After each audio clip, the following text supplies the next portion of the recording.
The demand to be safe in relationship inevitably breeds sorrow and fear. This seeking for security is inviting insecurity. Have you ever found security in any of your relationships? Have you? Most of us want the security of loving and being loved. But is there love when each one of us is seeking his own security, his own particular path? We are not loved because we don't know how to love. What is love? The word is so loaded and corrupted that I hardly like to use it. Everybody talks of love. Every magazine and newspaper and every missionary talks everlastingly of love. I love my country. I love my king. I love some book. I love that mountain. I love pleasure. I love my wife. I love God. Is love an idea? If it is, it can be cultivated, nourished, cherished, pushed around, twisted in any way you like. When you say you love God, what does it mean? It means you love a projection of your own imagination, a projection of yourself clothed in certain forms of respectability according to what you think is noble and holy. So to say, I love God is absolute nonsense. When you worship God, you are worshipping yourself, and that is not love. Because we cannot solve this human thing called love, we run away into abstractions. Love may be the ultimate solution to all man's difficulties, problems, and travails. So how are we going to find out what love is? By merely defining it? The church has defined it one way, society another, and there are all sorts of deviations and perversions. Adoring someone, sleeping with someone, the emotional exchange, the companionship, is that what we mean by love? That has been the norm, the pattern, and it has become so tremendously personal, sensuous, and limited that religions have declared that love is something much more than this. In what they call human love, they see there is pleasure, competition, jealousy, the desire to possess, to hold, to control, and to interfere with another's thinking. And knowing the complexities of all this, they say there must be another kind of love, divine, beautiful, untouched, uncorrupted. Throughout the world, so-called holy men have maintained that to look at a woman is something totally wrong. They say you cannot come near to God if you indulge in sex. Therefore they push it aside, although they are eaten up with it. But by denying sexuality, they put out their eyes and cut out their tongues, for they deny the whole beauty of the earth. They have starved their hearts and minds. They are dehydrated human beings. They have banished beauty because beauty is associated with woman. Can love be divided into the sacred and the profane, the human and the divine, or is there only love? Is love of the one or not of the many? If I say I love you, does that exclude the love of the other? Is love personal or impersonal? Moral or immoral?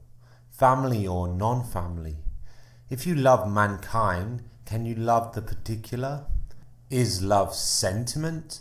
Is love emotion? Is love pleasure and desire?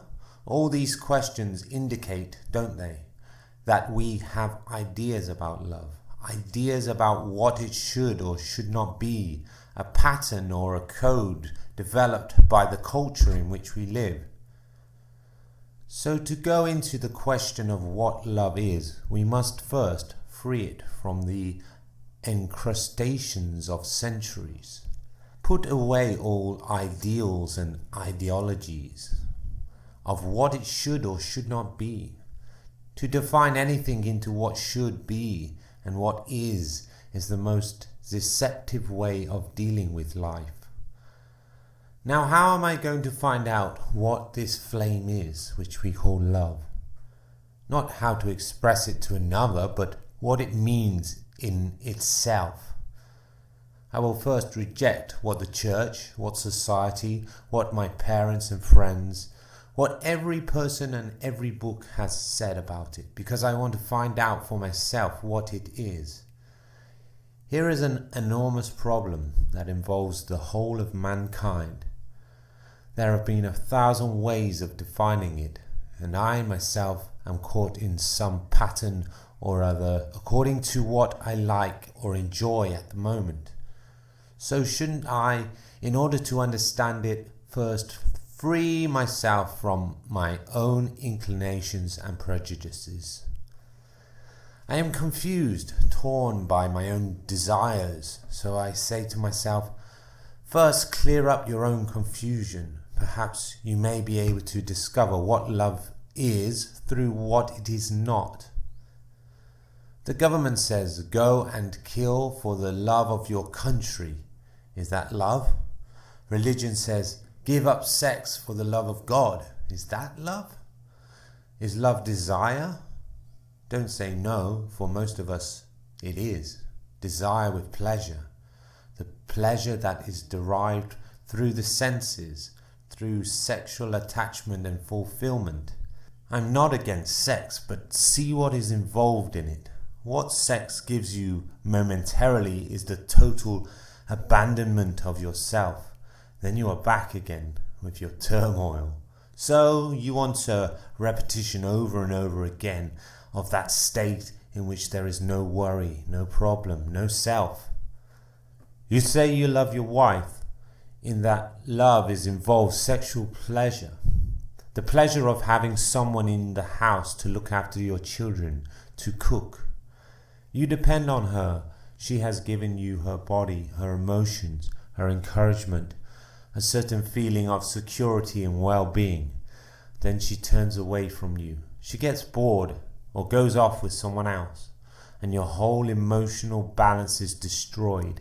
And this disturbance, which you don't like, is called jealousy. There is pain in it, anxiety, hate and violence. So what you are really saying is, as long as you belong to me, I love you. But the moment you don't, I begin to hate you. As long as I can rely on you to satisfy my demands sexually and otherwise, I love you. But the moment you cease to supply what I want, I don't like you. So there is antagonism between you. There is separation. And when you feel separated from another, there is no love. But if you can live with your wife without thought, creating all these contradictory states, these endless quarrels in yourself, then perhaps you will know what love is. Then you are completely free, and so is she. Whereas if you depend on her for all your pleasure, you are a slave to her. So when one loves, there must be freedom, not only from the other person, but from oneself. This belonging to another, being psychologically nourished by another, depending on another. In all this, there must always be anxiety, fear, jealousy, guilt, and so long as there is fear, there is no love. A mind ridden with sorrow will never know what love is. Sentimentality and emotionalism have nothing whatsoever to do with love. And so love is not to do with pleasure and desire. Love is not the product of thought, which is the past. Thought cannot possibly cultivate love. Love is not hedged about and caught in jealousy, for jealousy is of the past. Love is always active, present. It is not, I will love, or I have loved. If you know love, you will not follow anybody. Love does not obey. When you love, there is neither respect nor disrespect. Don't you know what it means really to love somebody? To love without hate, without jealousy, without anger, without wanting to interfere with what he is doing or thinking, without condemning, without comparing. Don't you know what it means? Where there is love, is there comparison? When you love someone with all your heart, with all your mind, with all your body, with your entire being, is there comparison? When you totally abandon yourself to that love, there is not the other. Does love have responsibility and duty? And will it use those words? When you do something of duty, is there any love in it? In duty, there is no love. The structure of duty in which the human being is caught is destroying him. So long as you are compelled to do something because it is your duty, you don't love what you are doing. When there is love, there is no duty and no responsibility. Most parents unfortunately think they are responsible for their children, and their sense of responsibility takes the form of telling them what they should do and what they should not do, what they should become and what they should not become. The parents want their children to have a secure position in society. What they call responsibility is part of that respectability they worship. And it seems to me that where there is respectability, there is no order. They are concerned only with becoming a perfect bourgeois. When they prepare their children to fit into society, they are perpetuating war, conflict, and brutality. Do you call that care and love? Really, to care is to care as you would for a tree or a plant, watering it, seeding its needs, the best soil for it, looking after it with gentleness and tenderness.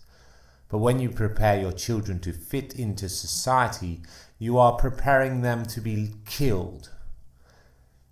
If you loved your children, you would have no war. When you lose someone you love, you shed tears. Are your tears for yourself or for the one who is dead? Are you crying for yourself or for another? Have you ever cried for another? Have you ever cried for your son who was killed on the battlefield? You've cried, but do those tears come out of self-pity, or have you cried because a human being was killed? If you cry out of self-pity, your tears have no meaning because you are concerned about yourself. If you are crying because you are bereft of one in whom you have invested a great deal of affection, it was not really affection. When you cry for your brother who dies, cry for him. It is very easy to cry for yourself because he is gone. Apparently, you are crying because your heart is touched, but it is not touched for him. It is only touched by self-pity, and self-pity makes you hard, encloses you, makes you dull and stupid. When you cry for yourself, is it love? Crying because you are lonely, because you have been left, because you are no longer powerful, complaining of your lot, your environment, always you in tears? If you understand this, which means to come in contact with it as directly as you would touch a tree or a pillar or a hand, then you will see that sorrow is self-created.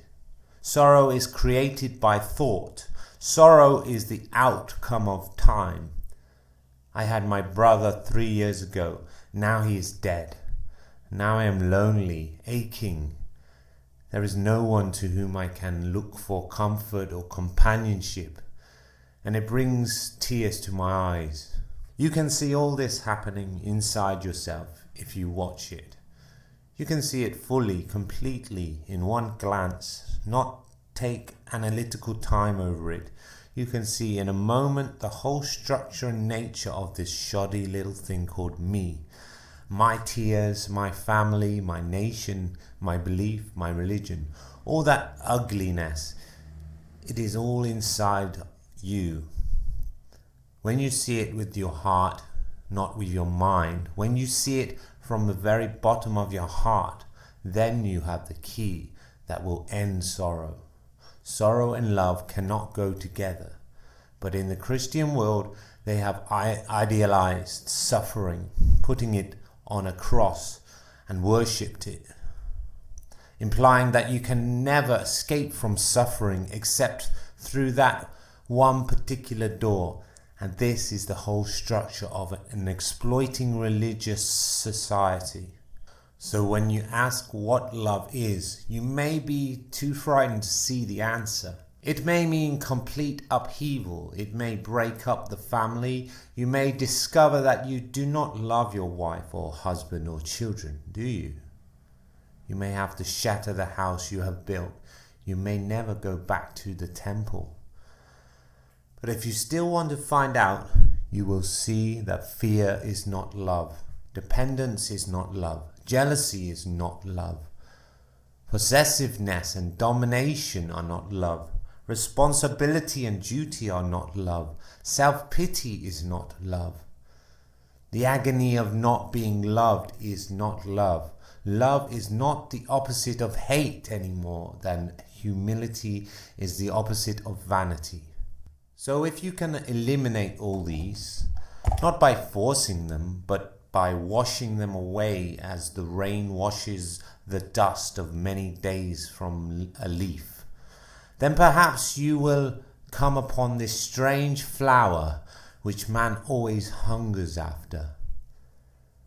If you have not got love, not just in little drops but in abundance, if you are not filled with it, the world will go to disaster. You know intellectually that the unity of mankind is essential and that love is the only way. But who is going to teach you how to love? Will any authority, any method, any system tell you how to love? If anyone tells you it is not love, can you say, I will practice love? I will sit down day after day and think about it. I will practice being kind and gentle and force myself to pay attention to others. Do you mean to say that you can discipline yourself to love? Exercise the will to love? When you exercise discipline and will to love, love goes out of the window. By practicing some method or system of loving, you may become extraordinarily clever or more kindly or get into a state of non-violence, but that has nothing whatsoever to do with love. In this torn desert world, there is no love because pleasure and desire play the greatest roles. Yet, without love, your daily life has no meaning. And you cannot have love if there is no beauty. Beauty is not something you see, not a beautiful tree, a beautiful picture, a beautiful building, or a beautiful woman. There is beauty only when your heart and mind knows what love is. Without love and that sense of beauty, there is no virtue.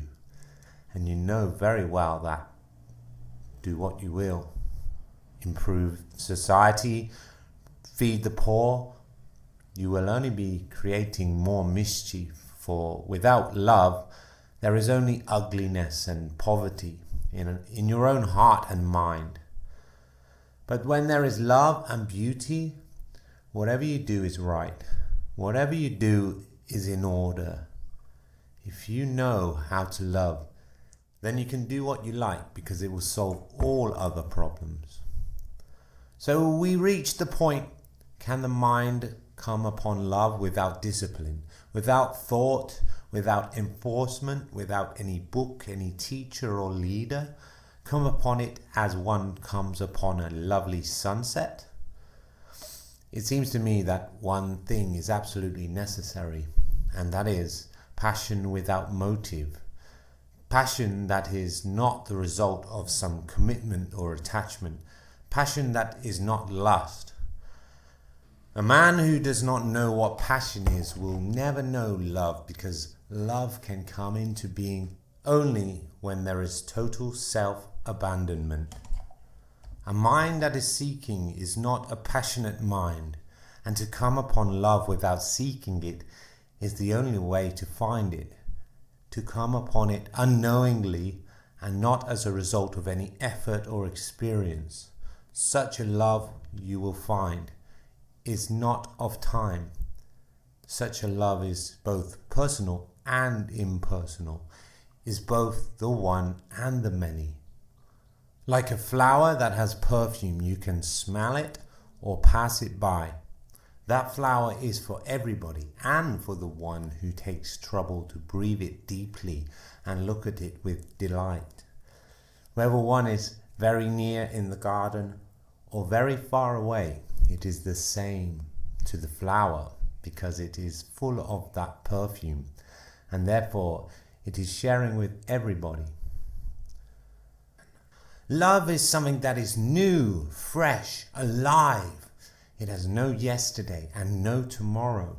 It is beyond the turmoil of thought. It is only the innocent mind which knows what love is. And the innocent mind can live in the world which is not innocent. To find this extraordinary thing which man has sought endlessly through sacrifice, through worship, through relationship, through sex, through every form of pleasure and pain, is only possible when thought comes to understanding itself and comes naturally to an end. Then love has no opposite. Then love has no conflict. You may ask, if I find such a love, what happens to my wife, my children, my family? They must have security. When you put such a question, you have never been outside the field of thought, the field of consciousness. When once you have been outside that field, you will never ask such a question, because then you will know what love is, in which there is no thought and therefore no time. You may read this memorized and enchanted, but actually to go beyond thought and time, which means going beyond sorrow, is to be aware that there is a different dimension called love. But you don't know how to come to this extraordinary fount. So what do? If you don't know what to do, you do nothing, don't you? Absolutely nothing. Then inwardly you are completely silent. Do you understand what that means? It means that you are not seeking, not wanting, not pursuing, that there is no center at all. Then there is love.